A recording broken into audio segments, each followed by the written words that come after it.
This conference will now be recorded. Okay, thank you once again. Thank you all once again for joining this session. So this session is all about learning Azure SQL database through customer use cases. So we definitely know what is Azure SQL database. We all are aware of Azure a little bit, but the most difficult situation that we encounter sometimes is like which one to choose. There are so many things outside, right? When you try to choose a SQL database engine, even on Azure, you get confused which one to choose. Whether I should go with SQL database, whether I should go with Elastic Pool, whether you should go with like SQL Server on virtual machines, or you should go with managed instance. So I'll try to cover all those topics one by one, and then we will see how to take it forward.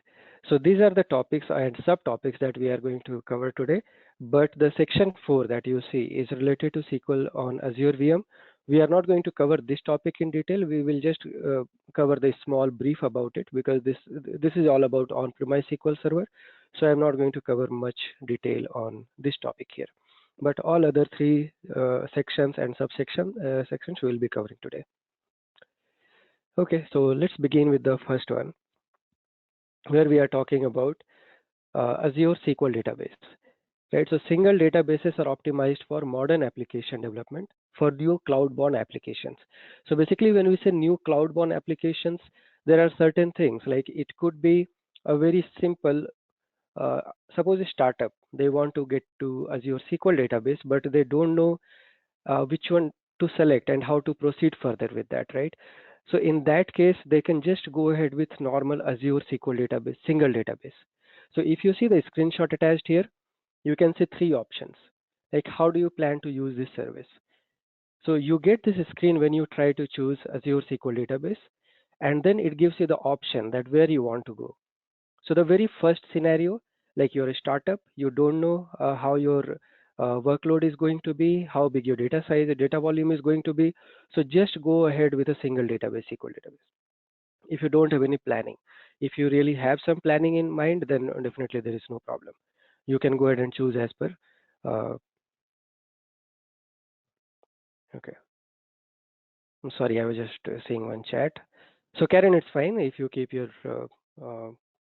video on. That's perfectly fine. Actually, I prefer everybody to keep their video on so that we all can get to see each other in at least this coronavirus thing. So at least we can meet virtually. So it's good. Okay. So yeah, so when it is a startup or when it is a small scale business and you don't know which one to select, then just go ahead and select Azure SQL database, that is single database. Okay, sometimes when you have one existing on-premise system, on-premise infrastructure, you have SQL Server running on your uh, virtual machine, and you want to leverage the you can say functionality of cloud. You want to move that to Azure. So the easiest option in that case will be to go ahead with SQL virtual machines. A very simple one. So I am talking about the third one here. You see. So basically your virtual machine will be hosted on Azure and you will be able to bring all your license, everything on this virtual machine without making any change in your code. So very simple way.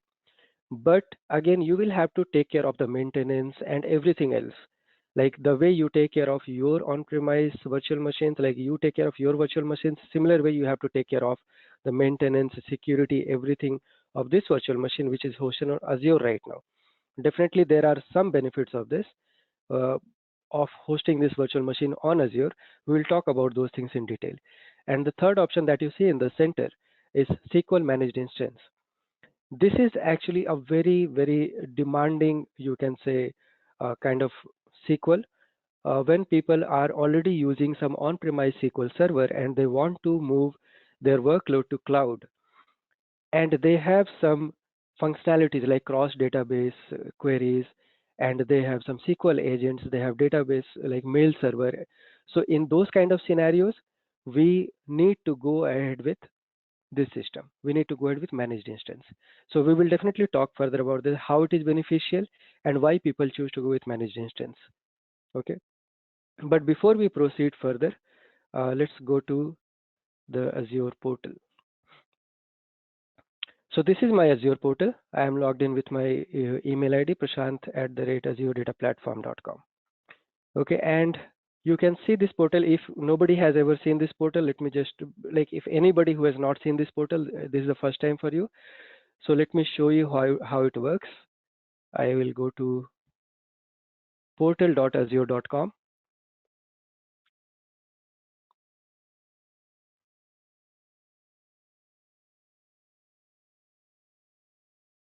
It will take you to the sign in page where you can provide your email ID and password.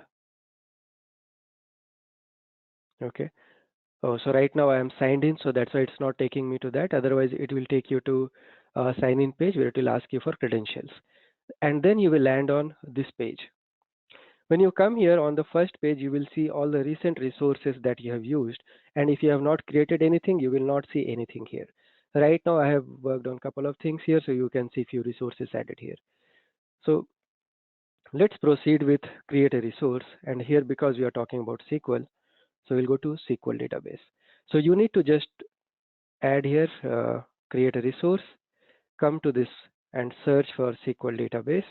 You will see many options coming in. You can go ahead and select SQL database, and then you will see the details about it. It gives you brief information, and below that you will see documentation, service overview, solutions you can deliver, pricing details. All these details you will see on this page itself, on the landing page.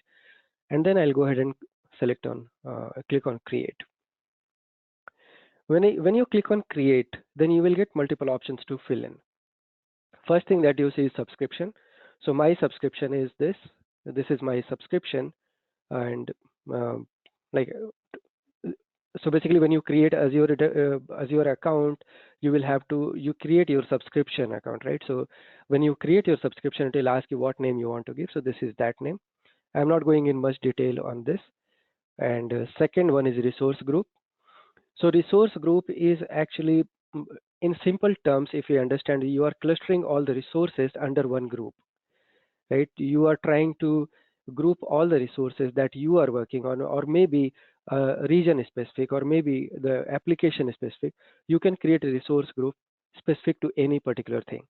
So right now this one is demo specific. So I've created this resource group called RG-EUS, that is East US, and then ADP Azure Data Platform demo. Next one, we go to database name. So here it will ask you to enter database name. Okay, whichever database name you want to keep. So right now I will keep like demo East US SQL. So this name you can give anything, but just keep in mind to provide it such a name that will be easy to understandable by anybody. Like if I am coming to this page and saying, okay, demo, it means it is for demo purpose. EUS, it means it is in East US region. And what resource it is, then SQL.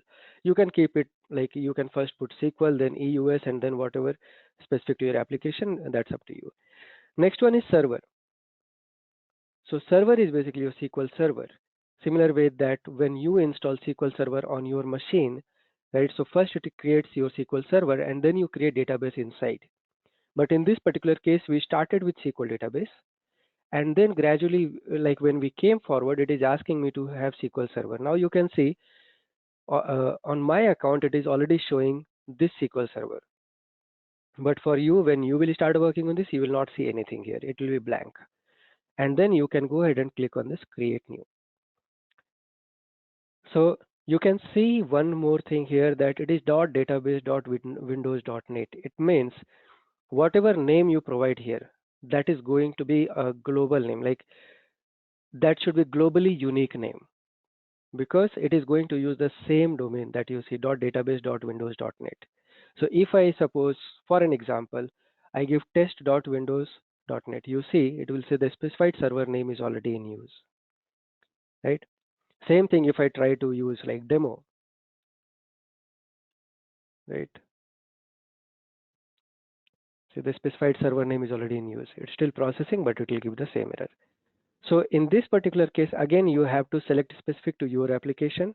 So I would say SQL Server, or else SQL S, East US, and ADP demo.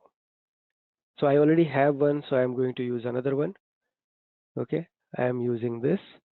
You need to give an admin name. So in this case, I'm going to use my abbreviations like my initials.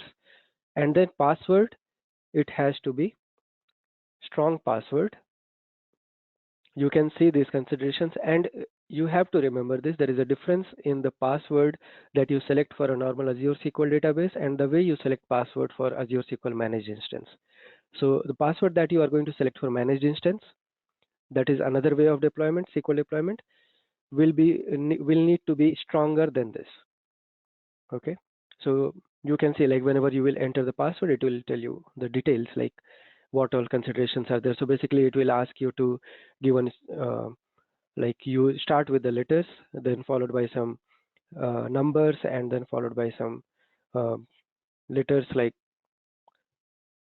you can see uppercase letters, English lowercase letters, numbers 0 to 9, non-alphanumeric characters.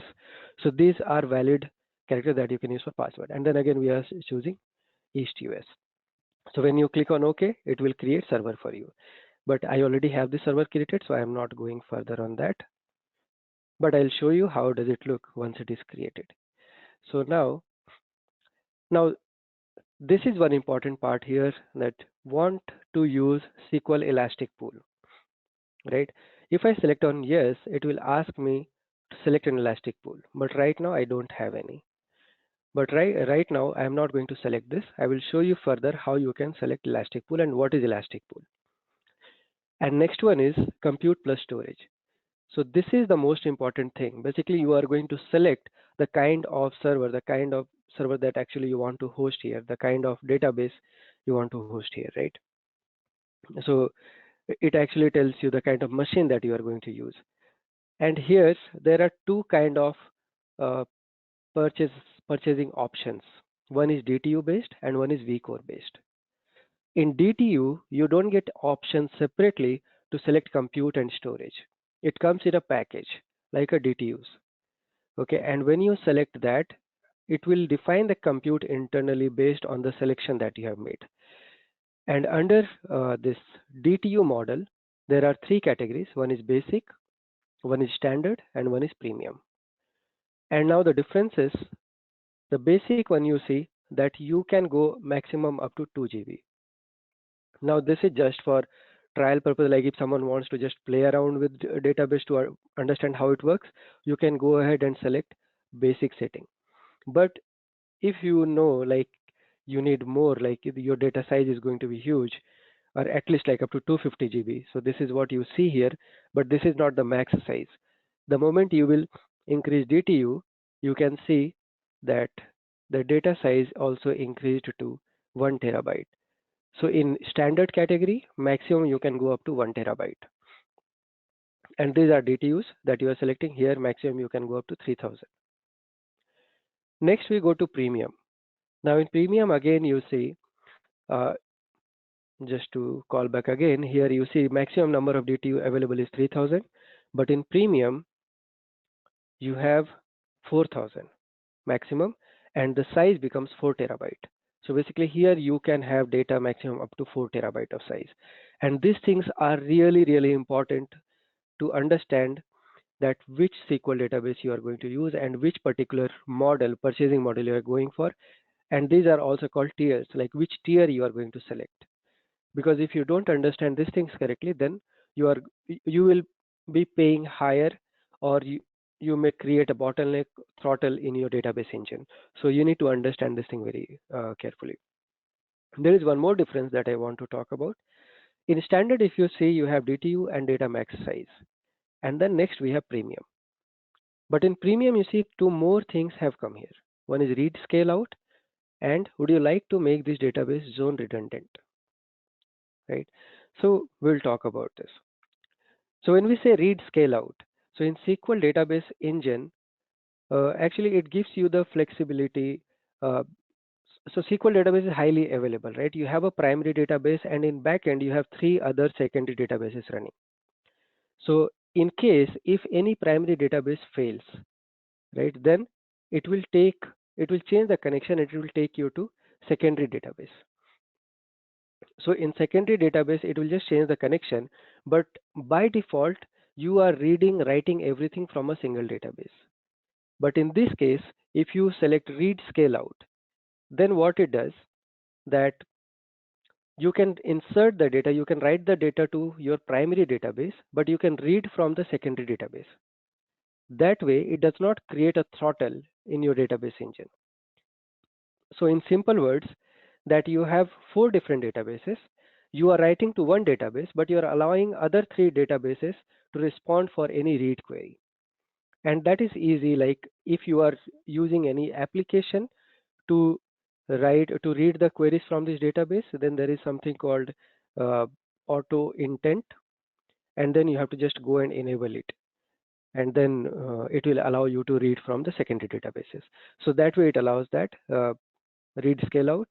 And the third one, next one, that you see, would you like to make this database zone redundant? So all the, like it is talking about availability zone. You have availability zone, you have four databases there, primary and secondary, but there is a possibility that possibility of disaster, right? In case if something goes wrong, if something goes wrong in one availability zone itself, so you can go ahead and make it zone redundant. Okay, and this way it will allow you to copy your data to another zone also. We will see that how it does, but right now let's proceed with vCore purchase model. Now in vCore purchase model, again you see there are three different tiers. One is general purpose, one is hyperscale, and one is business critical. So general purpose, again you see there are two categories here: provisioned and serverless. So I know there are so many things over here, it can be overwhelming, but try to segregate in a simple way. There are two things. One is DTU model, one is vCore model. In DTU, you have three different tiers: basic, standard, and premium. In vCore model, you have general purpose and business critical. Hyperscale is something which is unique. Then apart from all these things, this is a very different thing. So you can consider hyperscale as a separate database engine for now. It's the same thing, but for now you can consider this as a separate one. Now in general purpose and business critical. Now in general purpose, as I said, there are two things: provisioned and serverless. In provisioned, actually you are reserving a machine, you are reserving the server. But in serverless, you don't do that. It's actually whenever you are running a query, it will go ahead and create instance, like it will be like auto scale. It will go ahead and fetch those many resources as required as per your query. It will run the query and will release the resources. But in provisioned, you are going to provision this particular hardware under your subscription account. Okay, so this is the main difference. And serverless normally are used when you don't have any specific case, like you are not running in production. Suppose you are just running for development purpose or testing purpose, then you can go with serverless just to reduce the cost. Otherwise, if it is production, then my recommendation, or even I think Microsoft team will recommend to go with provision one. Now again in provisioned, you can go ahead and change the configuration, and again you will see the difference here, that when you change the configuration here, it looks different than how it looked like in DTU model. Here it gives you the option to select the machine, whether you want to go with Gen 5, whether you want to go with Gen 4, M series, or FSV2. So everything has different purpose. So by default, it goes either with Gen 4 or Gen 5, which is balanced memory and compute. And I will talk about this also, what is the difference between Gen 4 and Gen 5. There is not like a very big difference, but there is a good difference that definitely everybody should know. This is compute optimized. When you know that your system or your queries are going to be compute, like heavy compute, then you can go ahead and select with FSV2. And M series is memory optimized. So this one you can see it's not available in all the regions. It is available only in selected regions. Maybe in future it will be available in all the regions, but not right now. Okay, so by default you go with Gen 4 or Gen 5. Now what is the difference between Gen 4 and Gen 5 machines? Say both the things are talking about balanced memory and compute. First difference you can see about the max vCores and max memory, right? Max storage is same, but max memory you can see is different. In Gen 4 you have 24, and in Gen 5 you have 80 maximum vCores, and maximum memory also you can see a 168 GB in Gen 4 and 408 GB in Gen 5. So definitely Gen 5 is better performant than Gen 4. But apart from this, there is a difference in high availability. So in Gen 4, the compute is separated from the storage. So there are four different databases, as I told you, primary and three secondary. So if anything goes wrong in a primary database engine, then compute will switch its connection from that primary database engine to other secondary database engine to make it highly available. But this takes time because the compute engine is going to switch the connection with other database engine or with other database storage, right? But in Gen 5, compute and storage come as coupled together. So all the instances have compute and storage together residing inside the instance. So if anything goes wrong in one instance, the compute does not have to switch the connection. Automatically internally the engine will take care of this, that if anything goes wrong in primary will be made disabled and any secondary replica will become primary, and that way it's not changing the connection, it's automatically compute and storage are coupled together, so it gives you a better performance in case of any failure within the database engine. So that is a very good difference between Gen 4 and Gen 5. So you can go ahead and select whichever one. For now I am going with Gen 4. Okay, and let's talk about business critical a little bit. So there is a difference in business critical. Business critical is very has very high resiliency, and it is used when you have very high IOPS, like you have very high input output operation, and it gives you very low latency. So if you see here, this has limit of 500 to 20,000 IOPS in general purpose, but in business critical you have up to 204,800 IOPS. So you have to understand your system, that what is the need, and based on that you can go ahead and select the tier, right? And once you select the tier, then you will be able to, and here also you see you have read scale out and zone redundant. So once you select the tier, then you will be able to create a database. Now let's talk a little bit about hyperscale. Now in hyperscale, it's little different than other things. Here you see it doesn't allow you to select the size. It is asking you only for vCore. It does not ask you for size. And the only reason is the size for hyperscale is 100 terabyte. So any application or any existing uh, SQL or database which is having more than 4 terabyte, or I would say 8 terabyte of size, then you go ahead with hyperscale option. And I will talk about like why I'm saying 8 terabyte, although general purpose, business critical, all of these are going only with maximum 4 terabyte of storage. So if you remember, I spoke about managed instance. In managed instance, you have the flexibility to go up to 8 terabyte of storage. That's why I said if you have any storage requirement which has more than 8 terabyte of volume, then you will have to go with hyperscale option, because you can literally scale up to 100 terabytes. And here, because this 100 terabyte, it gives you the option even for secondary replica, that how many secondary replica you want to make it better performant.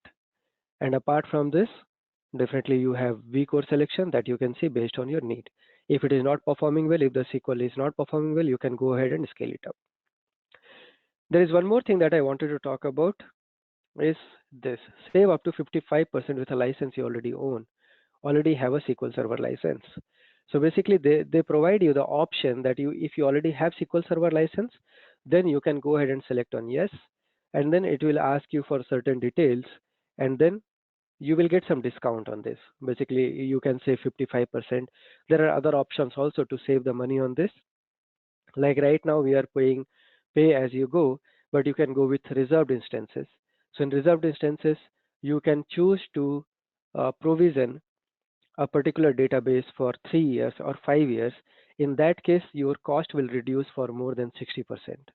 So whatever you are going to pay in this pay as you go service, your cost will be at least 60% less if you are going with reserved instances. Okay, so I think enough of talking on this. Then let's go ahead and create it. So you can just go ahead and create this. I am not clicking on that because I already have a SQL database, so I will take you through that database. So once you create your database, you can go to your resource group, which is this one that I have created, and inside that resource group, you can see all the resources that you have created.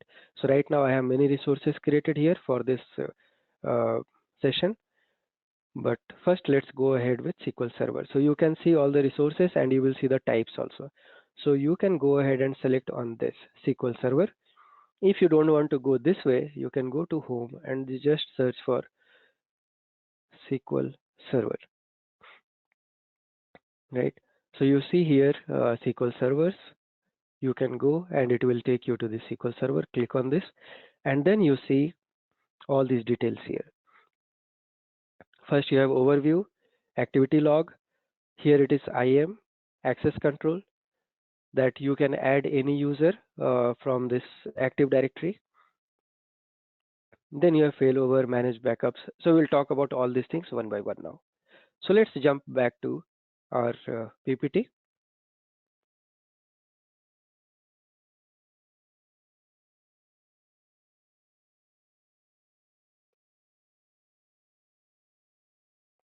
Just give me one moment.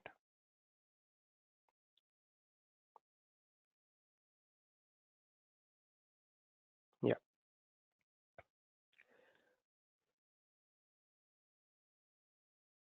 So next one is about connecting to Azure SQL. Now, as you saw that you already have created this SQL server.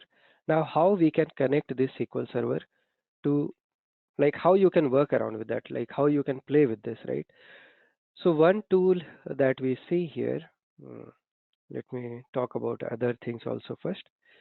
So you can connect it through SQL Server Management Studio. You can connect it through Azure Data Studio, Azure Portal, and then Visual Studio Code. But the most common one that we see here is SQL Server Management Studio. Okay, and how you can go ahead and download SQL Server Management Studio. So you just go and search on Google SQL Server Management Studio. You get the first link here, and here you get the option to download it. Now, this is free, so you don't have to pay for this. Okay, you just download and you can start using it.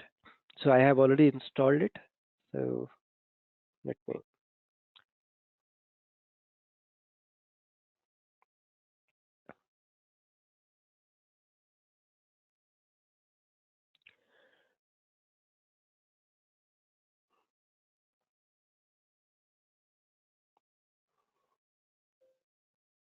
So give me one moment. I'm trying to pull in this.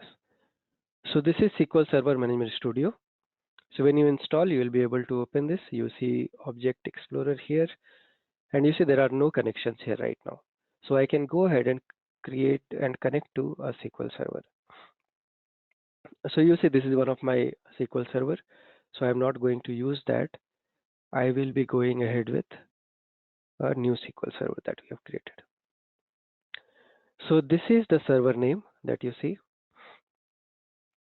So you have to be careful in this because I know first time when you come to this portal, you may struggle to find out where is the server name. So this is the server name. I go ahead and try to create it here. And this was the username that I had given. I will enter my password and I'll try to connect it. Now you see I get this error. When you try to connect to management to Azure SQL Server, you will get this error which is related to your IP firewall. And that's because you need to allow IP firewall, or you need to enable your IP so that your IP or you will be able to access the SQL Server. And it is very easy to do that. I'll show you very quickly. So you can see your firewalls and virtual networks. So you can click on that,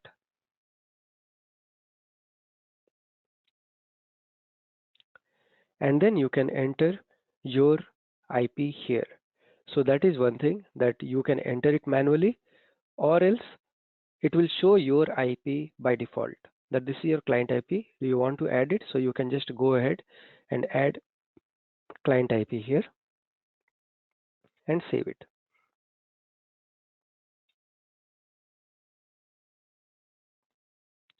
Now I'll cancel this and I will try to connect it once again. And you see, now I'm able to connect it. Now I have this database created here. So you can see database, and then below that database you can see tables, views, programmability, synonyms, everything comes in this. Now let's go back here, SQL Server. Now here you can go to SQL databases and you will see this SQL database here. Now when you click on this, then you will be able to see almost similar details, but there will be some differences here. So we'll talk about this one by one. First thing, let's begin with configure. Now you see configure is the same thing that I showed you while creating the database, which means that even though you have created your database, if in case you want to change that database, then you can come to configuration and you can change it accordingly. So here, if I change the DTU or data max size, it will change. It will let me change it very easily. There is no problem. It will take just a couple of minutes and then it will change. But if I change from DTU model to vCore model, then it will take some time. It may take like 1 hour or some time to reflect the changes. But it doesn't mean that you will not be able to work on this until it is the configuration is changing inside. So that is definitely one concern that everybody has, that if I'm trying to upscale is then whether it will allow me or no, but that's fine. That's perfectly fine. So even though you have created database, suppose in future you feel that now your database, you need to increase the size of database, or you need to increase the performance of your database. So at any point of time, you can just go ahead and make these changes and you are good to go. And this is a very big advantage of Azure.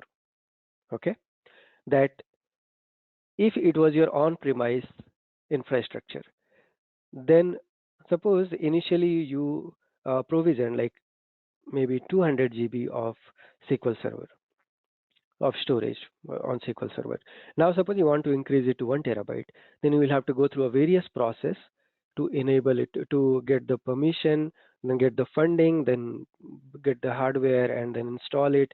So it's a long process if it is on premise, but on Azure it's just like few clicks away. You just give a click and then you're good to go. Okay, so this was first thing that I wanted to talk about. I'm not going to change anything right now. Uh, so let's jump to the slide. But before I proceed further, I will show one more thing that you see here for connection. There are other options also available: Windows authentication, SQL Server authentication, Azure Active Directory, Universal with MFA support. MFA is multi-factor authentication. Then you have password and integrated. So right now we logged in to SQL Server on Management Studio using SQL Server authentication. If you remember this one, right? So we had SQL Server authentication. I provided my username and I provided password and I was able to connect it. But apart from this, if you enable even other things like Windows authentication, Active Directory, you will be able to connect even using those things. So one simple example will be, you want all the users in your Active Directory to access this database, then you will go ahead and add that particular person, or you will add all those people in under this Active Directory, and then they will be able to access it. So they can either you can enable them to use password, or you can ask them to go through MFA support. So I'm not covering those things in detail right now because those things are related to Azure Active Directory, and that takes a separate, like almost at least 1 hour of lesson. So I'm not covering those things here, but I just wanted to let you know in case if you are aware of this thing.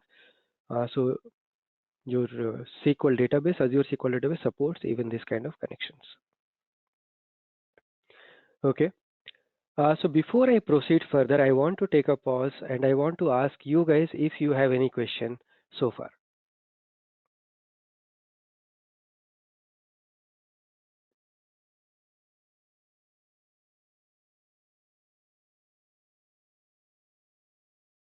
Okay. So I take that as no. Fine. So let's proceed with the next topic, which is migrate to Azure DB.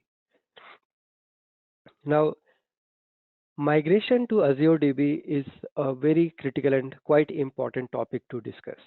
Okay, just give me 1 moment. Two people have messaged me. Okay, okay. Thank you, everyone. So, okay, so let's go to migrate to Azure DB. This is a very important topic to understand because when you go to any customer, they don't just come to Azure out of blue moon, right? They already have some system in place and they want to move to Azure. So first of all, it's very important to understand that how you can move to Azure. And so I'm not going to cover this topic in too much detail, but I will give you one insight. And after that, I am going to schedule another session completely on migration, that how you can migrate your on-premise workload to cloud. So that I am going to announce in another couple of days and when it is going to be, but still I will try to cover as much as possible in this particular session. So there are multiple phases that you have to go through before migrating your existing infrastructure to Azure. Okay. First thing is assessment. Like you need to understand whether your existing system uh, can be can be migrated to Azure. If it can be migrated to Azure, well and good. But if it cannot be migrated, then you have to look for workaround. But how do you find out whether it can be migrated or not? Then there is something called there are mainly two tools that normally people use. And here I'm mainly talking in terms of when you have on-premise SQL Server, but these tools work perfectly fine even with Oracle and DB2. Okay, and these tools are mainly SSMA tool, which is called SQL Server Management Assistant. So you can download that tool and then you can play around with that. But before that, before going to that, I will show you about another tool which is called DMA, which is Data Migration Assistant tool.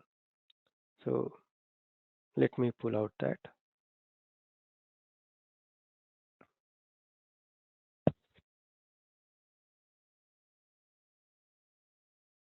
Yeah. So this is Data Migration Assistant tool.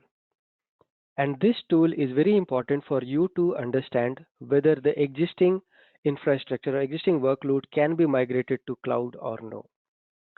So in this particular case, you can give it a project name.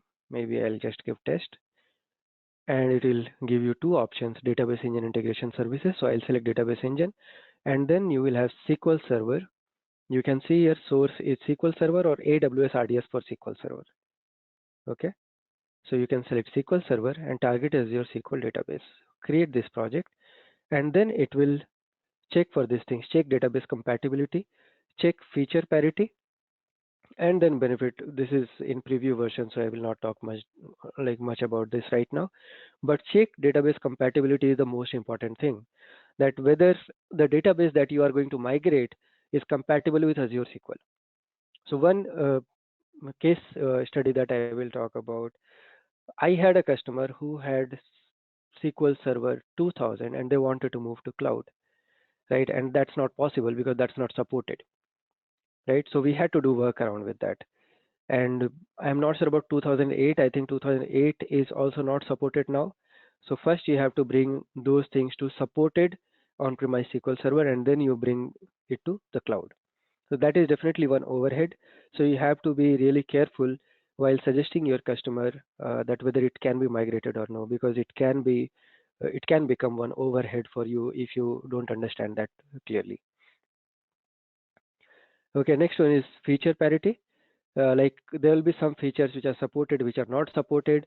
Take an example: if you are running on-premise SQL Server, then it does not, Azure SQL does not support your mail server. It does not support SQL Engine. It does not support your cross database queries if you have, right? So those things it will tell you. So this tool will help you in figuring out that. So here it will ask you to give server name if you have any on-premise. Right now I don't have any on-premise, so I can't show you that. But once you will provide this information server name, you will give the authentication type, and then it will start telling you about the compatibility, whether this is compatible or no. So once you get the compatibility report, then you will be able to judge whether you should proceed further or no. Now, because suppose you know that it supports your your SQL Server is compatible with Azure SQL database. So in that case, now you can go ahead with another resource here called Database Migration Services. I'm not sure if you guys have heard about it, but this tool is very powerful, and I will talk a little bit about this one, that what all benefits do you get. So first thing, you see common scenarios that you can migrate a SQL Server to Azure SQL database, then managed instance, MySQL. So it shows you all the compatibility, that if your source is this, then what is the compatible uh, database available on cloud. So here I have created a database migration services.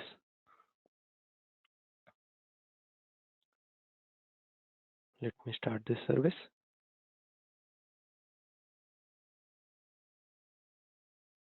So it will take a couple of minutes to start, and then we will show that how it shows you that you can migrate existing workload to cloud. Now this is very important, as I said, that you need to really understand whether your database is compatible with cloud or no, and if it is compatible, then which version of cloud, like where actually you can migrate it to. Right, and I'll show you one more thing here, that database migration services provide you one more flexibility called online migration. So there are two versions here. One is online and one is offline migration. So in offline migration, uh, you can see when you migrate SQL Server databases to Azure by using this service, you can perform an offline online migration. With an offline migration, application downtime begins when the migration starts. Okay, it means when the migration will start, the application downtime will begin. It means you will not be able to access your application during that time. Okay, but in online, the downtime is limited to the time required to cut over the new environment when the migration completes. So basically, you just have to change the connection string on your application, and your migration will be done in online migration. So I'll show you like actually what is the difference. Then it will make more sense. Let me see. Okay, it's still starting.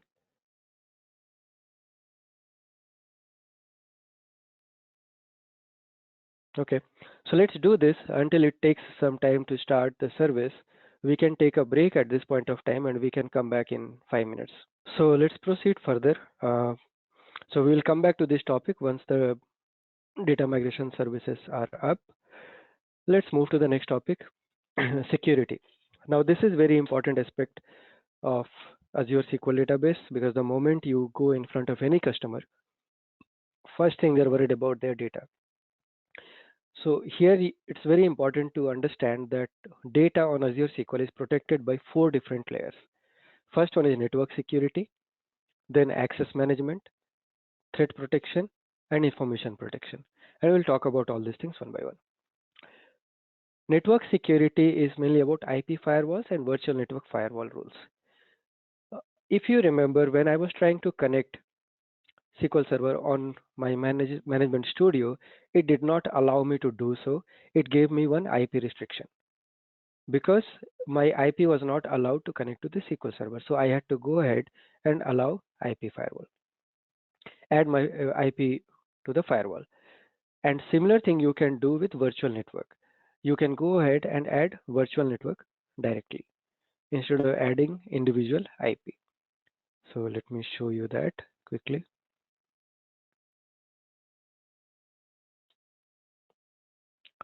So I go to the SQL Server,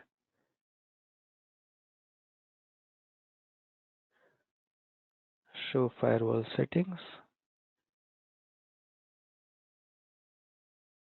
Okay, so on top you can see IP and below you can see virtual networks. So you can see you can create existing or you can create a new virtual network here, so that virtual network will have access. Yeah, virtual network will have access uh, to access this SQL Server. Okay, so that is the first layer of security. So until you have given somebody access, like until that IP or virtual network has access, they cannot access the SQL Server. Next layer is access management, which is related to authentication, authorization, and row level security. Now, it's very important to understand the difference between authentication and authorization. Authentication is whether you have access to that server, right? So you can be given authentication by adding your credentials on Active Directory, or you can be you can be given access separately, right? But you need to have access to the server, and that is called authentication. If you see, like when you are connecting to SQL Server on Management Studio, it is asking what kind of authentication you want, whether you want a SQL Server authentication, whether you want Windows authentication, or you want Active Directory authentication. So it means it authenticates the username against the server, whether you are allowed to hit that server or not. But authorization is something that you are already in the server, but whether you are authorized to see a data or not. Okay, and that authorization is required or can be managed by row level security in one way. Right, a row level security is like, suppose you are a manager and you want to access the data of all your reportees, then you will have access to view the data of all your reportees. But if you are one individual employee, you will not have access to view the data for all the employees. And that is called row level security. And that feature is again available in Azure SQL. So that is again second layer of security in Azure SQL database. Third one is threat protection. Threat protection is basically SQL auditing in Azure Monitor Logs and Event Hubs, that I will show you how do we check that, and then advanced threat protection. So let's go back to Azure portal to see what actually we are talking about. So here you see there is something called auditing. Sorry. Right now it is disabled, but I can click on OK, means on, and then you see you will get three different options for audit logs. One is storage, one is log analytics, and event hub. Log analytics and event hub are in preview mode right now for this, for capturing audits, but storage is available currently. You can go ahead and configure the storage account if you already have. If you don't have, you can go ahead and create a new storage account, and it will navigate all the audits to that storage account, whichever you select. So maybe this one, I already have one storage account here, and then you can select the retention days, that how many days you want to retain the data for. So you can see that you can go up to 3,285 days, which is definitely not a small number, but you can go ahead and configure that. So right now, maybe I'll just go ahead with 7 days. Okay, then you have storage access key, primary or secondary. Now, if you have ever used storage account, then you will know that when you create a storage account, it gives you both the options to use either primary or secondary access key. So right now we are going to use primary key here. Okay, and then this is enabled. Go ahead and save it. So what it does, that any kind of activity on your server, it will report and it will go and save on your database. So that way you are definitely ensured that you are able to capture all the activities. It's like a CCTV camera that if you are walking anywhere and somebody has stolen your bag, you will be able to know looking at the CCTV that okay, who was that person who actually snatched my bag? Okay. So it is the same thing if someone is trying to enter to your SQL server who is not supposed to, then you can go to this audit log and then you can track that. But apart from that, there is one more thing called advanced data security that I spoke about in my slide. This one, advanced threat protection. Now, this is a very powerful tool. In this, again, you can go ahead and select storage account, but it allows you to check on three different levels. And let me go to database to show that. Let me close this.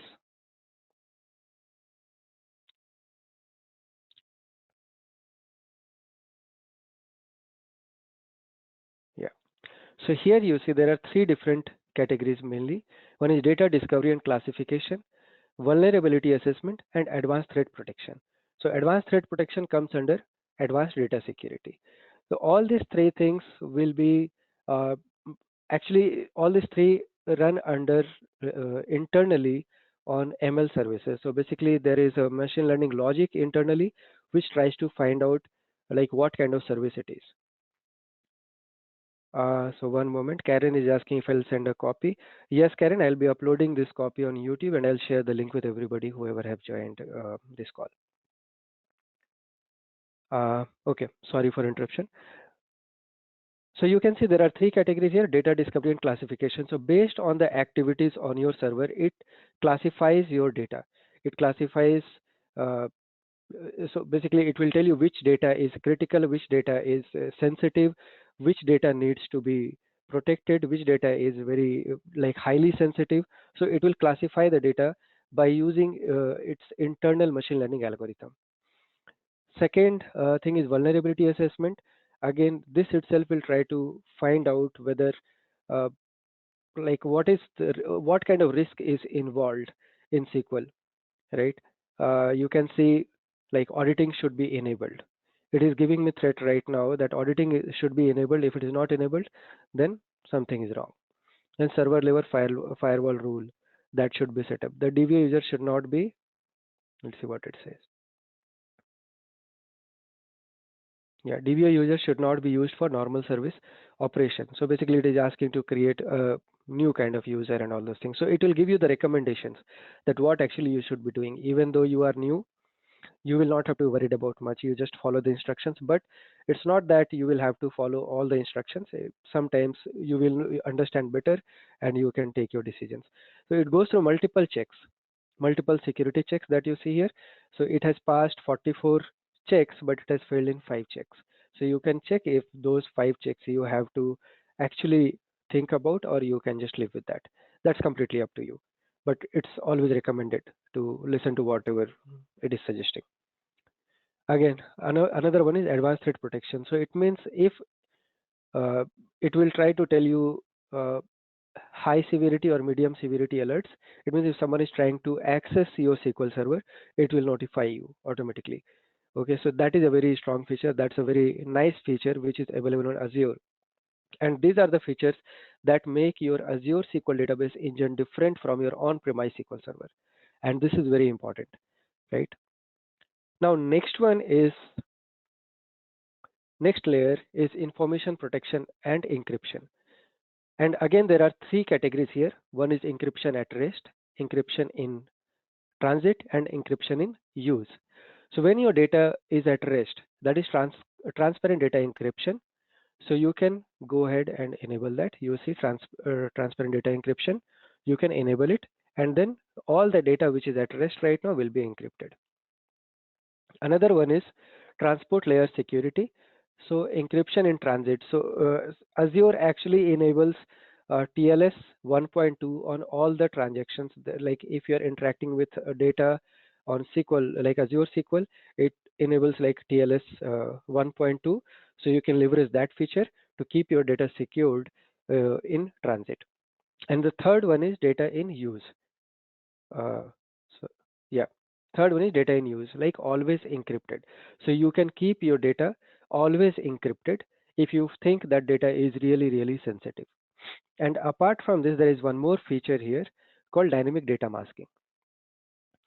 Now, dynamic data masking is something like, one example is your credit card, right? If you want to store that credit card information somewhere because you are doing a transaction or social security number, you want to store it, but definitely you don't want to expose that data to anybody, whether to your developer or to any application, right? So that way you have to go with dynamic data masking, and it will allow you to do that. You can go ahead and add mask.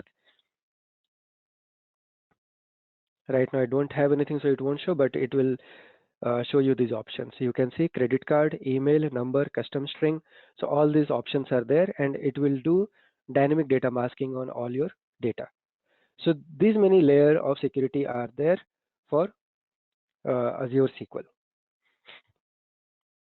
Next one is metrics and auditing. So I already spoke about auditing, that you can go ahead and enable, and you can configure it for storage. And what is the purpose of that? Then you can maintain that audit trail of selected events. Then you can report on database activity. So sometimes there will be DBAs who would like to build a report on top of the activities, like which query is taking quite long time, or which user is deleting the data very frequently, like some kind of activity. You want to build report on that and then analyze reports. So all these things can be done using this. So you can find suspicious events, unusual activities, and trends by analyzing the reports using the data which is going to the storage as a part of this. Now, next one is backing up database. Now, this is also very important thing. Uh, Sometimes if you don't back up your database, you may lose all the data if anything goes wrong at your database level, right? So there are options here to do that. So one option that I'm going to show you is the sync to other databases. So you can create a new sync group. You can define sync group name, then sync metadata base. If you have any existing database, you go ahead. Otherwise, you will have to create a new one. So I can select it, automatic sync, frequency. Now I'll talk about this little bit, that why it is asking to sync it. So this one is actually talking about syncing metadata, that if you have your database and you want to sync the schema or anything internally, right? You want to sync the database, but suppose anything goes wrong, anything changes in your schema, that all your databases, all the operations will fail. So for that reason, it is asking, do you want automatic sync or you want to keep it off? You want to do it manually. So if you keep it on, it will ask you the sync frequency, that how frequently you want, seconds, minutes, hours, and days. And then based on that, it will try to go ahead and uh, try to change the syncing operation here, right? And then there is an option whether hub wins or member wins. So hub is where the data is coming from, member is like where you are going to load it. So you have to select whether hub wins or member wins. Based on that, you can go ahead and sync it. So this is one way of syncing your one database to other database. Now your other database can be in any region, right? It can be in the same region, it can be in different region. It's preferred to keep in a different region, or at least in different availability zone, so that if anything goes wrong in one availability zone, you will have the flexibility, at least your data will not be lost. But if you are going to sync up this one database to another database in the same availability zone, then definitely your data will be lost in case of any disaster. But there is one more thing, that if you want to replicate and you want other application to use it in the same availability zone, then definitely you may need to sync up this database in the same availability zone. Otherwise, there will be latencies. So considering all your situations, you can select whether you want to uh, keep it in the same region or different region. So this is one option. But apart from that, there are other options as well, which is geo replication. And let me show you this. Yeah. So our next topic was this geo replication. Now in geo replication, but okay, one second, I missed one point. Let me go back to this. So backing up your database, so one option you saw that you can go ahead and sync your database, but then you can go ahead and backup also, take backup also, right? So SQL database here, SQL Server technology to create full backups every week, differential backups every 12 hours, then transactional log backups, and all these backups are stored in storage blobs. Okay, and these are replicated to a paired data center. So let me talk about paired data center. So paired data center is like a data center. So suppose there are two data centers. So two data centers are paired together so that if anything goes wrong in one particular data center, other data center will respond quickly.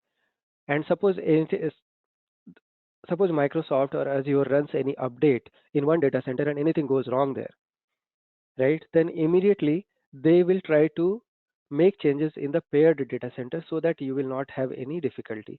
But if you don't have a paired data center, then what happens?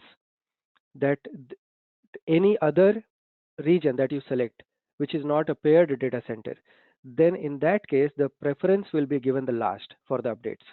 So this is very important that when you are selecting any similar thing, then you have to go through the paired data center so that you always get the preference in case of any failure, in case of any disaster. Okay, and let's go to portal. I wanted to show you one more thing.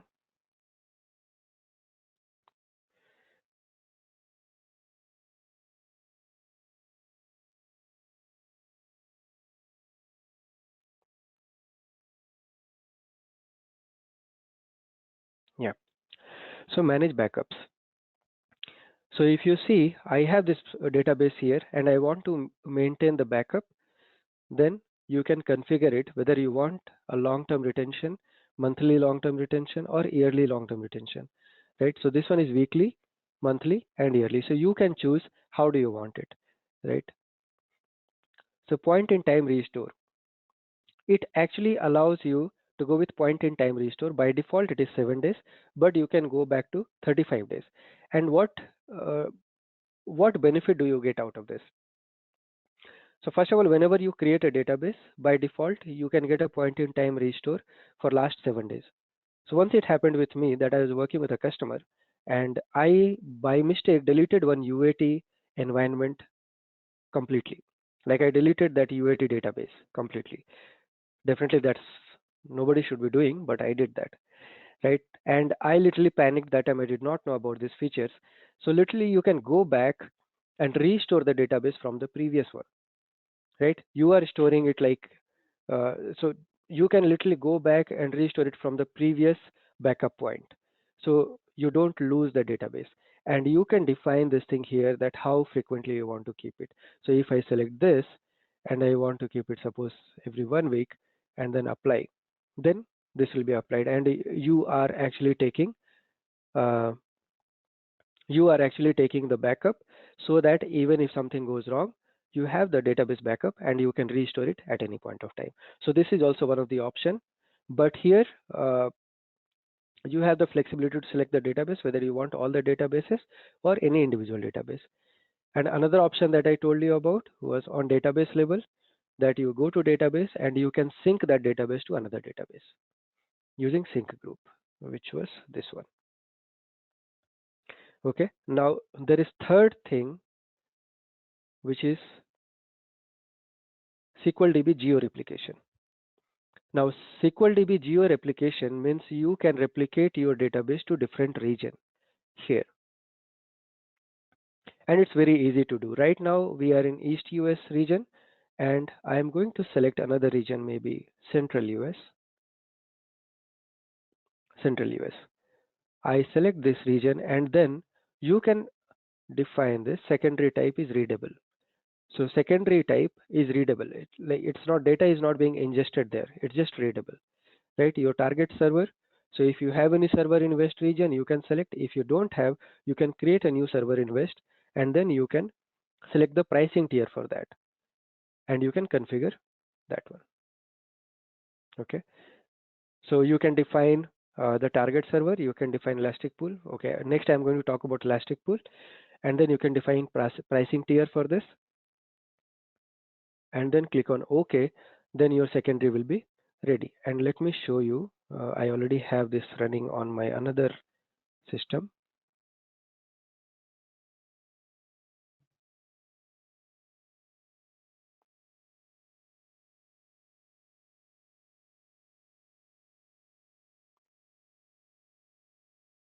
Yeah. So if you see here, I have enabled geo replication on this, and if you see, you will be able to see this single line here from this east US to central US. And this geo replication is actually asynchronous replication. So it's not replicating the data at the same time. First it comes to this server and then it goes here. So if anything goes wrong here, then you have to make sure that how much data you are going to lose. Then definitely some data you are going to lose here, but not a lot.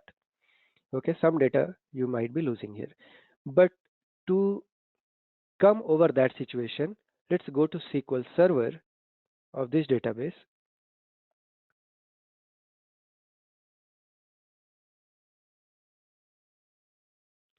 and you can go to failover groups. Now in failover group, you can go ahead and create a failover group, and this is synchronous replication. So in this, you can select the same region or different region when you create a failover group. And this is a very interesting topic to understand. In case of failover, how to create one high availability and disaster recovery solution in Azure SQL. So you create a failover group where you have your primary database, and then you define the secondary server, which can be in the same region or different region. You can see I have both the options here, central US and east US too. And then you can define read write failover policy automatic. So when you define automatic, it means you are asking it to do failover automatically if you if it crosses a grace period. Now grace period, that it will wait for the server to respond to certain time, and that flexibility you have to choose. You can choose how much time do you want the grace period for. So by default it is 1 hour. So if it 1 hour the database is not recovered up, then automatically it will fail over the primary server and it will switch back to secondary server. But plus point here is, if you have already worked with on-premise SQL Server, you know that always on availability group, whether you get a common URL, right? You can create a common URL, and that's what it does here. That you can give us common name here, common URL.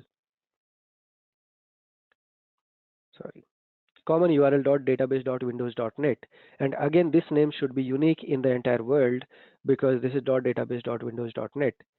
Now this name. Uh, so next, when you will be connecting to your SQL server uh, from your any application which is using the SQL server, you will not be connecting through their connection string. You will be connecting using this connection string, like common URL dot database dot windows dot net. If you remember, in this demo, I was connecting through this, like my SQL server name dot database dot windows dot net. But when you select the failover group name, that time you will be connecting using this failover group name. Once you have selected this, then what happens, if anything goes wrong in your primary server, you don't have to go ahead and change your connection string in the application. Your connection string will remain the same. Internally it will switch between primary and secondary servers, but your application remains untouched. So that is one of the way to make your application or to make the database highly available, that without making any change, your data is replicated to another server and your application is switched to another server. Okay, so this was one important topic to discuss about this. So with this, we complete Azure SQL database topic, and let's move to Azure SQL Elastic Pool. Now we need to understand what is Elastic Pool, but before I move to this topic, I'd like to take a pause for 2 minutes to ask if you have any doubt, any question so far.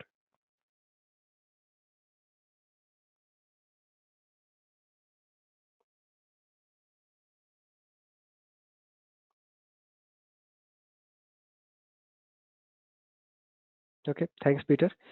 So let's move to Elastic Pool.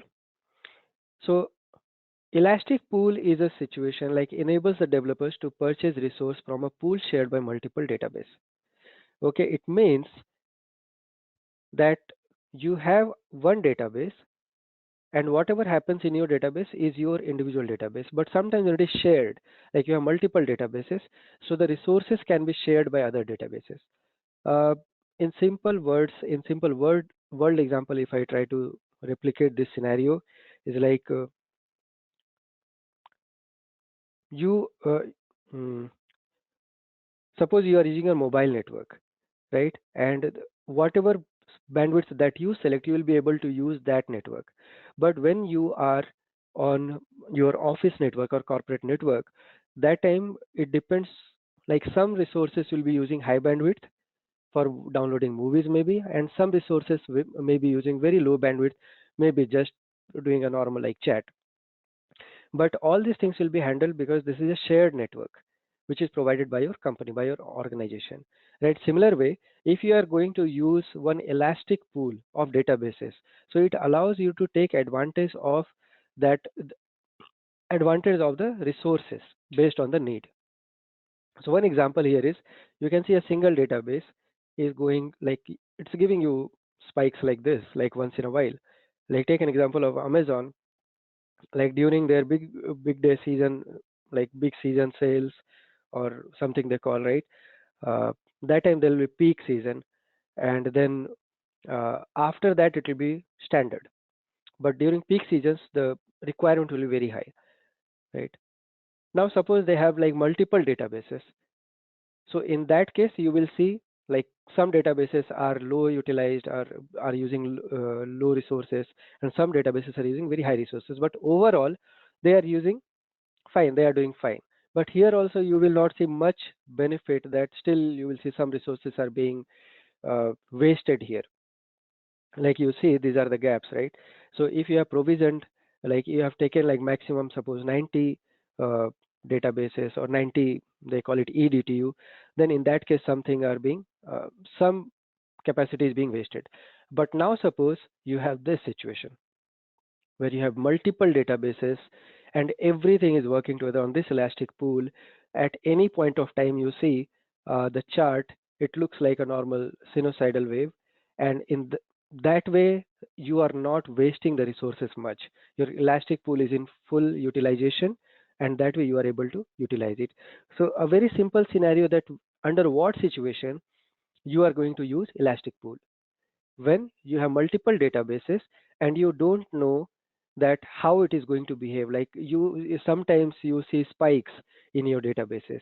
So in those situations you have to go with the elastic pool. But again, you have to keep in mind, if you have one database or you have just two three databases, that might not be a recommended solution. But if you have multiple databases, then go ahead with that. Now, next option is choose the correct pool size. So there is a small calculation here, not like a very complicated calculation, but still you can see here that max of total number of DBs into average DTU utilization per DB, comma, number of concurrently peaking DBs into peak DTU utilization per DB. So whichever is the max out of this is a normal, uh, it's not like a very mathematical calculation, it's normal calculation that how many DBs are there, what is average DTU utilization, multiply that, and then compare that with number of concurrently peaking DBs, that 3 DBs are suppose peaking up, then multiply by peak utilization per dB, that what is the peak utilization by these dBs, right? Then take max of that, and that way you will be able to decide what should be the DTU size for that. And same way you have to decide the storage space needed, and it depends on all the databases together. You have to add the size of all the databases in the pool and then define the data storage for that. Now for the DTU purchasing model, take the larger of the EDTU estimates from step 1, step 2. So that way you can decide that which size you should take for, which size you should choose for elastic pool. Now let me go to this, and again I will try to create Azure SQL.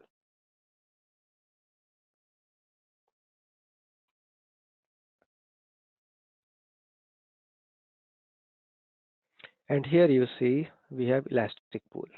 Now let's go ahead and try to create it.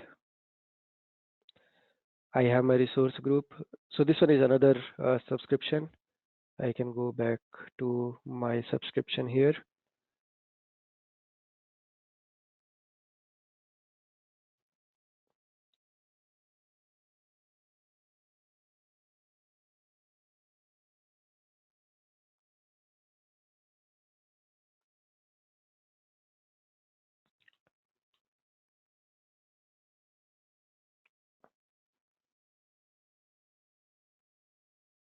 No, 1 second.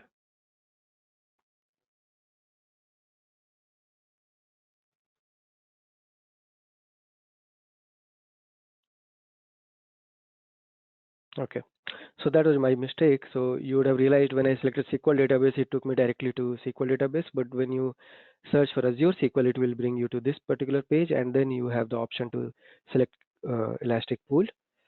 Let's go ahead and try to create it. I will give it a name, Elastic Pool East US Demo. And then here you come configure Elastic Pool.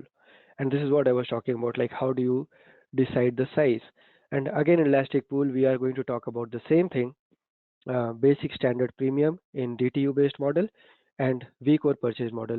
So for people who have joined a little late, I'll just try to explain in 1 minute.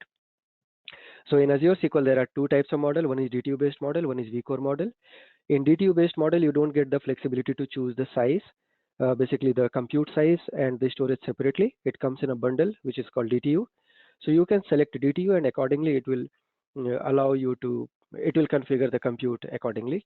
But when you come to vCore model allows you to configure uh, your to choose your hardware, to choose your compute size, to choose your database storage, everything, right? And along with that, it gives you the flexibility. Uh, 1 second. Yeah, in business critical model, it will give you the flexibility to make it zone redundant also. Now, another thing, one more thing that you would have observed that in this Elastic Pool, when I came to vCore model, we do not have hyperscale. So hyperscale is right now not supported for Elastic Pool. Maybe that feature will come in future, but right now I don't know. So that's why you don't see that feature available here. But apart from that, you can see here that you have eDTUs. So now you know how to select eDTU for your Elastic Pool because it's not a single database size. So you have to be very careful while selecting eDTU.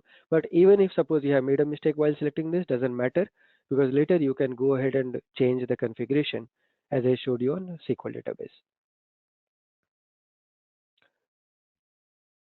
Now let's go to Elastic Pool features. So again, in Elastic Pool also you have all these features available called point in time restore, and then you have geo restore and active geo replication. So all these things that we spoke about. So you have all these features available. Similar way that you can again go ahead and take a backup as like long time retention, and then you have point in time restore. By default, again it will be 7 days, and again you can extend it up to 35 days. You have active geo replication. Again, active geo replication is the same thing that you have geo replication and you can make other databases, right? Secondary servers as red replica only. So um, let's talk about this a little bit.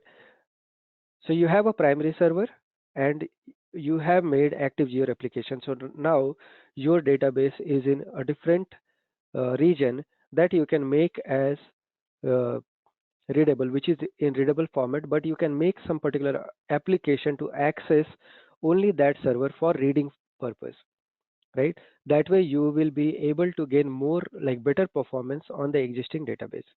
Now this is very important to understand that at what particular time you should configure your database to move to upper tier. In some cases I have seen in some examples that any developer will be there and they are working on a database. Sometimes the database is not responding well.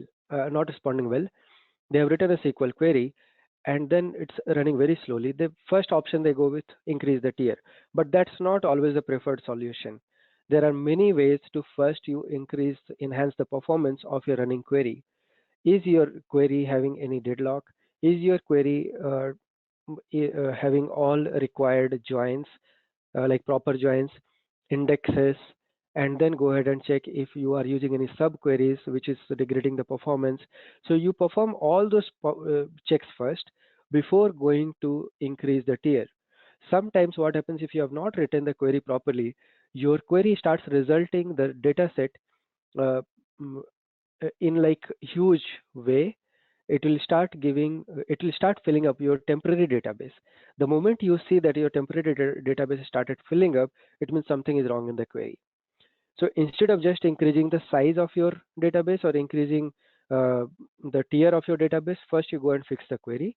And after doing all those things, still if you are not able to if you are not able to see the performance improvement, then you go ahead and change the tier. And that's very important. So in this particular session, I'm not going to talk about performance, but I'll definitely try to include another session for performance improvements of SQL procedures. Okay. And these are like some customer use cases that I have captured from Microsoft site, who are using this Elastic Pool for their scenarios. So one is Snellstart. They use Elastic Pools with Azure SQL database to rapidly expand its business service at a rate of 1,000 new Azure SQL databases per month. So now you understand when I said if you have one or two database, don't try to jump to Elastic Pool, because that will not give you better performance, but it will cost you more, right? But here we are talking about 1,000 new databases per month. So definitely that's something huge. Now, Umbraco uses Elastic Pools with Azure SQL database to quickly provision and scale services for thousands of tenants in the cloud. So you can see this is one of the example. And again, third example is Daxco uses Elastic Pools with Azure SQL database to accelerate development cycle and to enhance its customer services and performance. So these are the examples. These are customers who are using Elastic Pool. Even you can use in your current organization if the need is there. Now, uh, next is again a very important topic called managed instance. Before I proceed further, again, I would like to take a pause to ask if anything that I missed, anything that you want to ask me about Elastic Pool. Yes.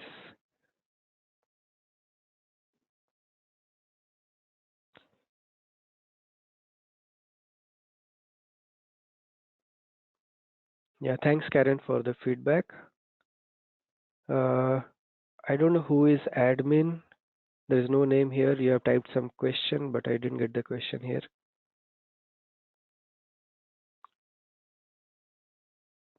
Okay, no worries. You can type in the question. We'll take it later. No worries. You can type in the question. We can take it towards the end of our session. Yeah. Uh, Next one is managed instance. Now this is very important topic. Most of the time, as I said, many customers they already have their existing on-premise SQL server and they want to move to cloud. Then what are the options that they have? The very first option that comes is migrate them to Azure VM, right? Uh, just span one Azure VM, so virtual machine on Azure, and then move their entire workload on Azure. But that way, again, they have to take care of many other things. Like you see, they will not be able to leverage past benefits. Right now, what is past, first of all? Uh, I should have talked about it. I should have spoken about it earlier, but I missed it. But let's talk about this thing. So there are three different things. One is infrastructure as a service, one is platform as a service, and one is software as a service. Right? So here that we are talking about like SQL database, managed instance, all these are like PaaS, platform as a service. When we are talking about SQL on Azure virtual machine, that is called infrastructure as a service. Infrastructure as a service means Azure is providing you the infrastructure, but all the you can say management or anything related to security, maintenance, everything is your concern that you have to take care of. They are just providing you the infrastructure. But in platform as a service, they provide you the service, they provide you the resource, and they ask you to get relaxed. In simple words, that you don't be worried about the maintenance, you don't be worried about the infrastructure. We will take care of that, right?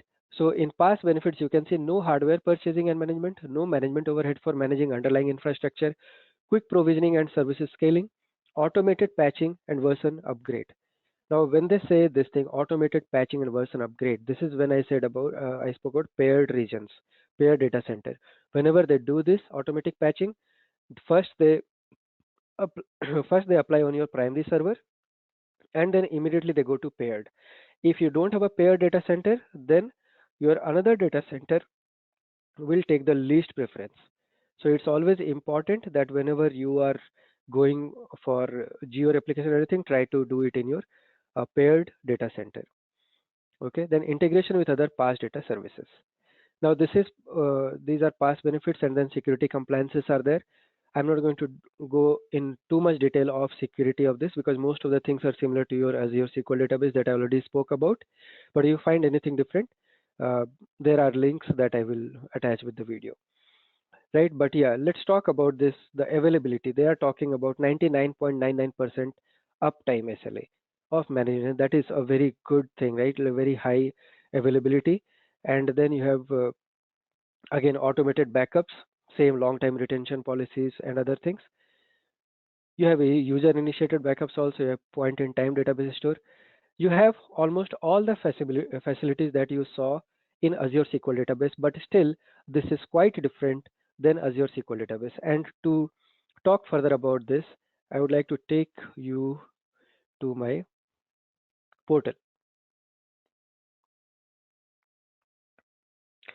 Let's try to create a managed instance.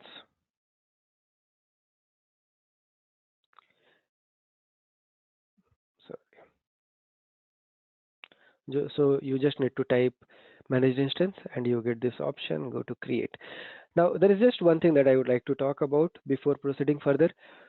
You need to be little bit, you need to have little bit of understanding of networking to understand managed instance. If you don't understand what is IP firewall, what is virtual network, what is subnet, you may find it little difficult to understand what is how managed instance works. Okay, but for now it's okay. Like I am not taking you through all those details, but uh, still just one overview that you need to really understand networking. So let's try to give a name here, SQL MI and EastUS test.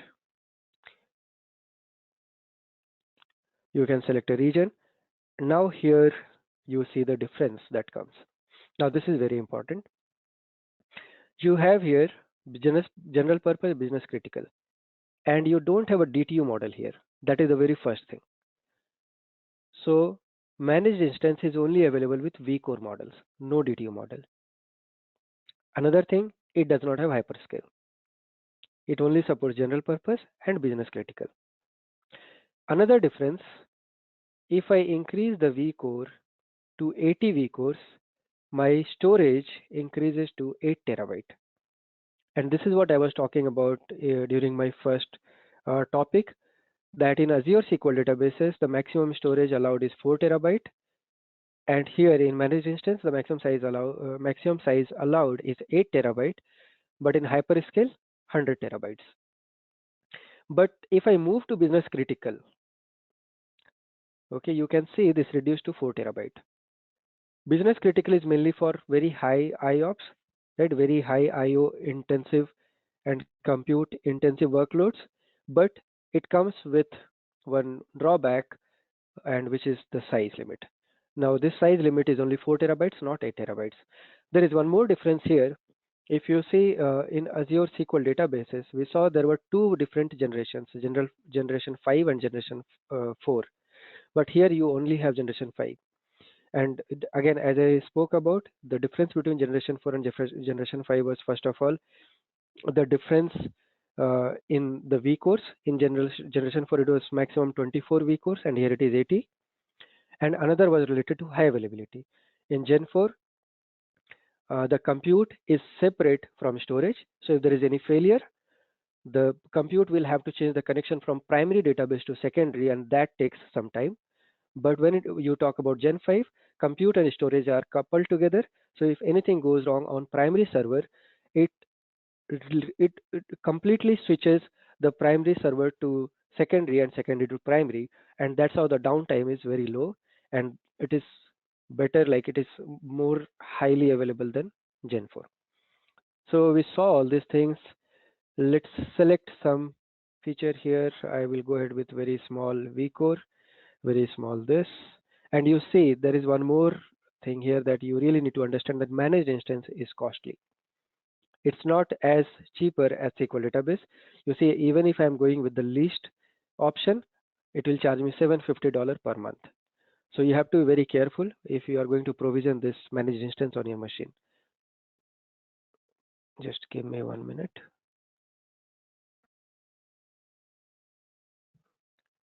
Yeah. So now I can go ahead and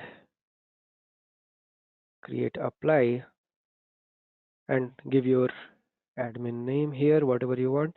And again, password, as I mentioned in Azure SQL database, the password security is less, but here it is more. And this is the difference. Your password must be at least 16 characters in length. But in Azure SQL, it's minimum 8 characters. So this is one difference in password here. So I entered my password, then go to networking. It will create a new network here. As I told you, you need to understand networking a little bit to understand managed instance. If you don't understand networking, still okay to begin with, but going forward, you will have to learn it. So right now, it will create a new virtual network here, and you have connection type, proxy and redirect, and I'm going to talk about it in a bit. Okay, now if I go to click on review plus create, it will go and create, first it will create a virtual network for me, and then it will create this managed instance for me. But this process takes like approximately 3 hours to 4 hours time. So what I have done, that today morning I created a new instance for you for this session. So you can go ahead and check all those things. So let me go to this resource, and I will show you what all things it creates internally. So you can see first it has created a virtual network, and this is primary. I'll talk even about secondary. So forget about secondary right now. So here you have seen primary, then it creates a virtual cluster, then it will create route table. Again for primary I am checking. It will go ahead and create network security group, and all these things will be done as a part of just managed instance. So this is one big difference that you see when you created SQL database, Azure SQL database, you did not have to go through all these things. It just created a database and it was done. But here you have to do all these things, right? So it created all these things, and then finally it creates a primary database. And we click on this. So once everything is ready, as I told you, it will take 3 to 4 hours time. Once everything is ready, you will see this view managed, your managed instance is ready, and click here to get started. Now when I go here, I get this screen. Now this is not something, it is just giving me the credentials that you go to Management Studio and connect it. So there are three options here. And mainly I would say two options. One is virtual machine with SSMS or point to site VPN connection. So when you create a you create a managed instance, you get two options mainly. Either you create one virtual machine inside, and then it will give you the connection. You will be, so that will be a jump box, and within that jump box, you will be able to connect to the SQL server. So I have created this jump box. Let me come back to this jump box.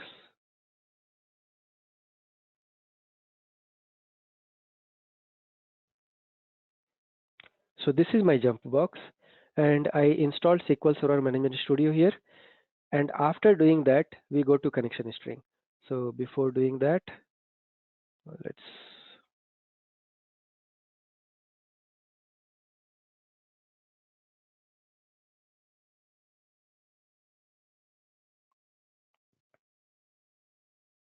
give me one moment.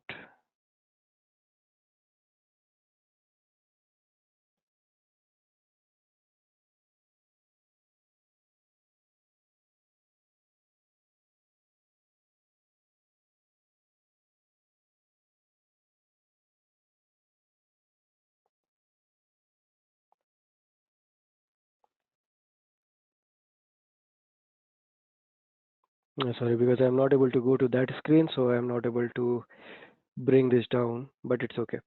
Let's see here. So you have this managed instance connected here, and this connection string also you get from that Azure portal, and you will use the same username and credentials, username and password that you have provided while creating the managed instance. And once you create this, you will see most of the things will look similar to you as compared to on-premise SQL Server. So you will see server objects, you have linked services, which is not available in Azure SQL DB. You have replication. You can see here you have local publication, local subscription. This option is not available in Azure SQL DB, and along with that you have SQL Server Agent, which is again not available in Azure SQL DB. So you get almost all the features when you install managed instance. So let me try to click this.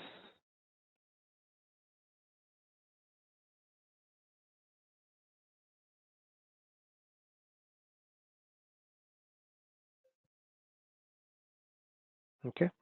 So you see here, first step was this. And how do you create that jump box? Then it gives you these credentials, copy it, paste it on a notepad, create a, like provide a good strong password here, and paste this thing in PowerShell here in the command shell. I don't know if any one of you have ever used this one. So you can run your PowerShell or Bash script directly here. Okay, so I don't have permission on this account. So let me go back to another one and I can show you that.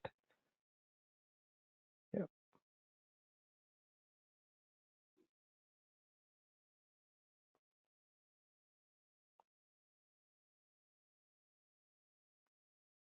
yeah.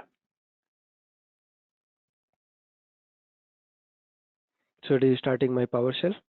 So when first time you will try to create, it will take you to this screen. It will take you to this screen. You will click on PowerShell. It will ask you to create storage. Right now, I have not given the permission to my this email ID or this user ID. That's why I am not able to create storage here. Otherwise, once you give connection, so you will be able to say this, and then whatever the query string that you see here, you can just go ahead. No, you can go ahead and paste it there with the password, and then automatically it will create the jump box. Once it is done, you can go to RDP. Basically, you can go connect to that jump box, and then inside you can give these credentials to your SQL server, and you'll be able to connect. And that's what I have done. So right now, let me close it because I have already done that. So I will just show you quickly where is my jump box.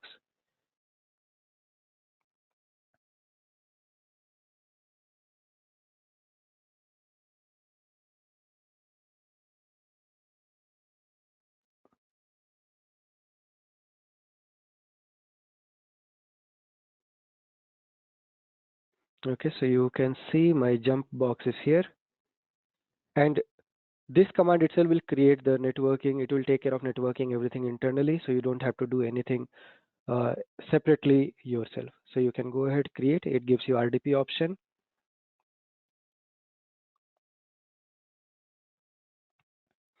and then this is the public IP address, and this is the port number. So you can download. You can click on this. You can connect.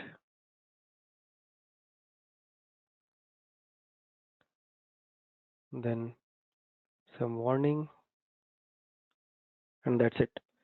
We are connected on this. So this is my jump box. And in this jump box, I did not have SSMS earlier, so I installed SSMS and then I connected to the SQL Server. So you can see this managed instance is a little bit different than your normal Azure SQL database, but it's worth knowing. So you can go here. Yep. Okay, let's jump back to our slide.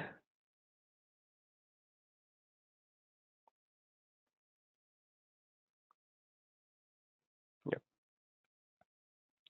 So you have resource limits that I already spoke about. In Gen 4, Gen 5, what all limits are there? So right now Gen 4 is not there. They have already removed it. So you don't have to worry about Gen 4. You have Gen 5, so you need to just know the limits so that you are careful with, like while suggesting the customer that which particular tier you should be using. Next one is connectivity architecture. So as I told you, once you launch a managed instance, it's not your overhead to take care of all the maintenance inside the networking, all those things. Networking definitely is your overhead, but like management, deployment, patches, all those things. So internally, it's connected. Managed instance is connected to all these other services that you see, like how it is taking care of the backups, how it is taking care of the service endpoints, and then automation. All these things will be taken care by Azure. Right? That's how this is connected inside one particular virtual network. So this is what it is about. There is nothing much to know on this particular slide. But if you have anything specific, you can go to networking of managed instance on Microsoft site, and you will get to learn like a lot about it. Then restore to point in time. Again, this is the same thing that I spoke about Azure SQL database. So again, let's come back to this. So if we go to managed instance primary,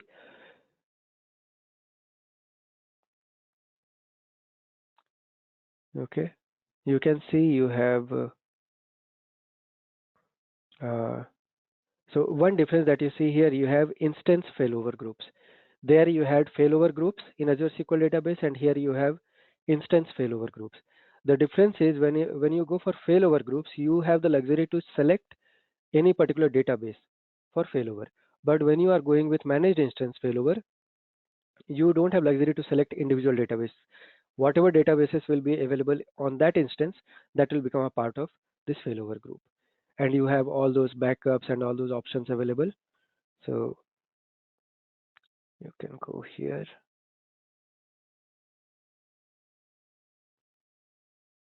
right? So other things will work exactly like your normal Azure SQL database. So I will not waste much time because we have very less time left out. And last one is about uh, connection type. So when we were trying to create this managed instance, you remember we had two connection types. One was redirect query and one was proxy. So in redirect, you actually bypass the proxy and you provide the direct connection to any application that wants to access this database managed instance. But in this one, in proxy, when you select proxy, you will have to go through proxy server for anything if you want to access uh, managed instance. Now, this is all about like when if you are comfortable with networking, then it's worth exploring this option much. Otherwise, you can go ahead with the default option, which is proxy, right? But still, when you are working, when you are playing with managed instance, it's always recommended to learn about networking. Now, one more topic that I have missed. So, and I am done with managed instance here. Last one is SQL on Azure VM. So I'm not going to talk much about this SQL on on Azure VM because it's mainly about on-premise SQL Server with just virtual machine provisioned on Azure. All other features will remain same, right? But there are a couple of things that you can take care of, that you can take benefit out of Azure VMs are like SQL Server Azure VMs can use automated patching, automated backups, and then it's easy to replicate in a different region if you are hosting it on Azure. So these are the benefits of uh, bringing just your on-premise SQL Server to Azure VM. But before I close this session, there was one thing that we had started, but then we stopped in between. So give me one moment. So meanwhile, if you have any question, anything, feel free to type in.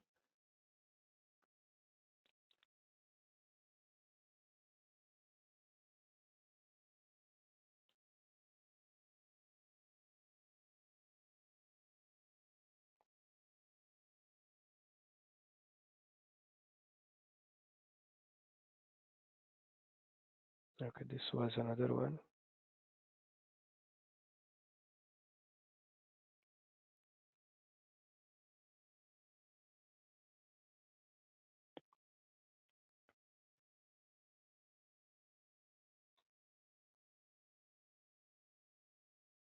Okay. Okay, so this one is ready now. This is my data migration services where I had paused it because this was taking some time to create. So it is created now, and then you can go ahead and create a new migration project. You give the name, your source is SQL Server. Now you can see how many sources are there that you can use to migrate directly to Azure. So if you select SQL Server, your target server type is Azure SQL Virtual Machine, Azure SQL Database Managed Instance, and Azure SQL Database. But before coming to this, as I told you, you have to go through this database migration assistant tool to check if your server is compatible with these versions or not. Now, if I change it to suppose MongoDB, automatically it will tell me what is supported, right? So Cosmos DB, MongoDB API. So you have Cosmos DB in Azure, which supports MongoDB API, so you can migrate MongoDB there. If I select MySQL, then again you have Azure SQL Database, but this you need to know is in private preview mode, so we don't have luxury to create it, but you can definitely move it to SQL Server, or you can move it to Azure Database for MySQL. Okay, and this one they are saying you need premium SKU. I don't have premium SKU right now, but that's fine. So you can create all these things. So for now, let's go back to normal SQL Server, and then you see choose type of activity. Offline, use this option to migrate data that won't be updated during migration. And then there is online data migration. Now in online data migration is something that you can achieve with almost zero downtime. Okay, so when you are doing this online data migration, then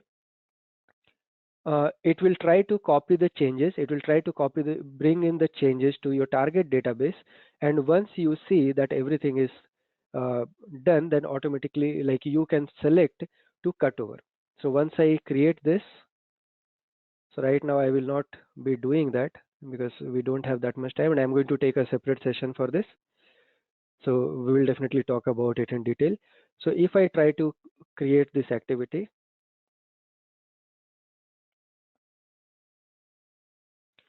okay, and then it will again ask for source, destination, and it will ask for like further details. Once you provide all these details to this database migration services, then it will create the project. It will start syncing the database. Once it will complete the syncing, then there will be one option on the top side, like on the project. Here you will see one cutover option. You can click on that cutover. When you will click on that cutover option, it will show you how many pending changes. If it will show zero pending changes, then you can go ahead and click the cutover. But before doing that, you have to make sure that on your application side, you have changed the connection string, right? So this is a very good migration tool that you can use to bring any on-premise workload to Azure. And I am going to announce a session about this by tomorrow or day after. So keep looking at our group. So you will get a notification where I'll be taking 2 hours long session only about migration. So that's it for now, and I'm done with all my topics. So if there is anything that you want to ask now, we have another 5 minutes and then we can do.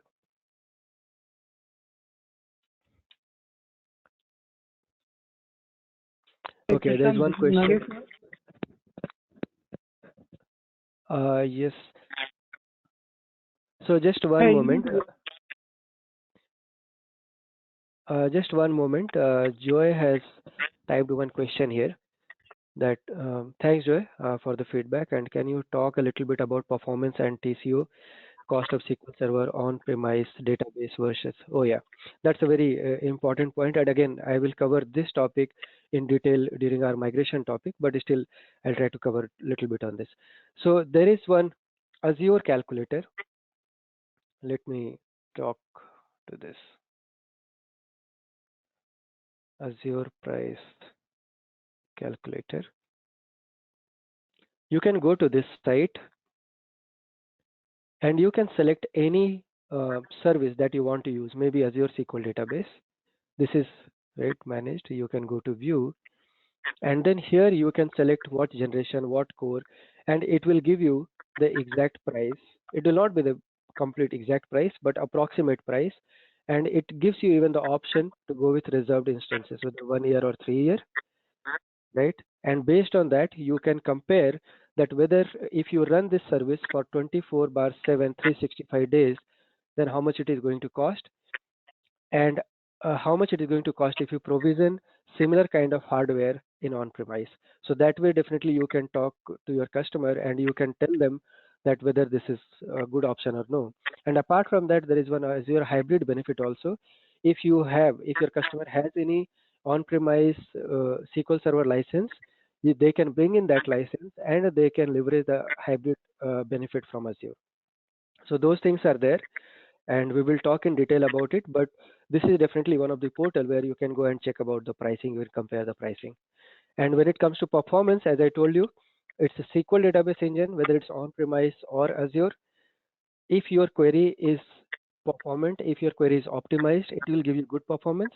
But the plus point with Azure, even if your query is not performing good, after even if it is optimized, you have the flexibility to go ahead and change the tier option in your Azure SQL database. But in on-premise, you don't have that flexibility. Right here, you can go ahead and change the flexibility, and then the performance will be better.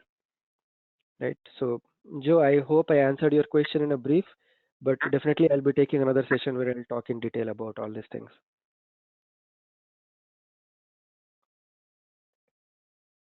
Thanks, Joe. So, anybody else? Hey Prashant, this is Nageshwar. Just I have one question about the Elastic Pool. So when you say there are databases like 5 databases, 20 databases, right? Are they same schema or different schema? Different schema. It doesn't matter like what schema it is. It's basically about the resource utilization based on whatever schema it is. It doesn't matter. Maybe you have separate data marts. You can leverage that Elastic Pool for that. Okay, but now when you create database in the Elastic Pool, right? So is it are you connected to the specific database or is it a No, it will give you the option to select multiple databases, like how many databases you want to keep in a pool. Later, you can add some other database in the pool. You can remove also database from the pool. Okay. So you're basically creating a pool of databases. That's it. Okay. Yeah. And thanks, Peter. You are asking a little outside what? Okay. Oh, thanks, Peter. Thanks for the feedback. So thank you, guys. Thank you for attending this session.